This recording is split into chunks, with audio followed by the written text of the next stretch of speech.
ഈ കാലഘട്ടവും കഴിഞ്ഞു പോകും.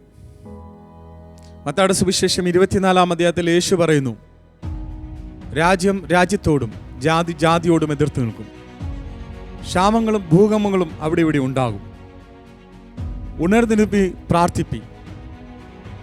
ഈ കാലഘട്ടത്തിൽ നമ്മെ ഭീതിപ്പെടുത്തുന്ന, നമ്മെ ഭയപ്പെടുത്തുന്ന അനവധി വിഷയങ്ങൾ നമ്മളെ ചുറ്റുപാടുകൾ നടക്കുമ്പോൾ യേശു കർത്താവ് പറയുകയാണ്, ഉണർന്നിരുന്ന് പ്രാർത്ഥിപ്പി.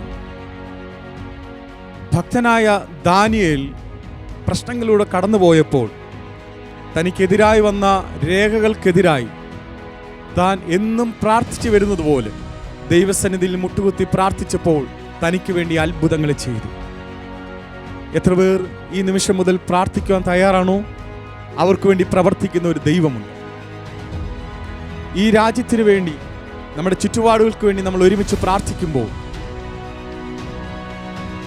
നമുക്ക് വേണ്ടി പ്രവർത്തിക്കുന്ന ഒരു വലിയ ദൈവമുണ്ട്. ഈ കാലഘട്ടവും കഴിഞ്ഞു പോകും. ഈ കാലഘട്ടത്തിൽ നമ്മൾ വീർപ്പുമുട്ടിയാ ജീവിക്കുന്നെങ്കിൽ, നമ്മെ ഭാരപ്പെടുത്തിയാ നമ്മൾ ജീവിക്കുന്നെങ്കിൽ, ആവശ്യത്തോട് ഭാരത്തോട് ഇന്ന് പകൽക്കാലം നമുക്ക് ഒരുമിച്ച് ദൈവത്തോട് പ്രാർത്ഥിക്കാം. ഈ കാലഘട്ടം കഴിയുന്ന ഒരു സമയമുണ്ട്. ഈ കാലഘട്ടത്തിൻ്റെ അകത്തും ദൈവത്തിൻ്റെ വീര്യപ്രവർത്തികൾ കുറഞ്ഞു പോയിട്ടില്ല. ദൈവത്തിൻ്റെ അത്ഭുതങ്ങൾ കുറഞ്ഞു പോയിട്ടില്ല.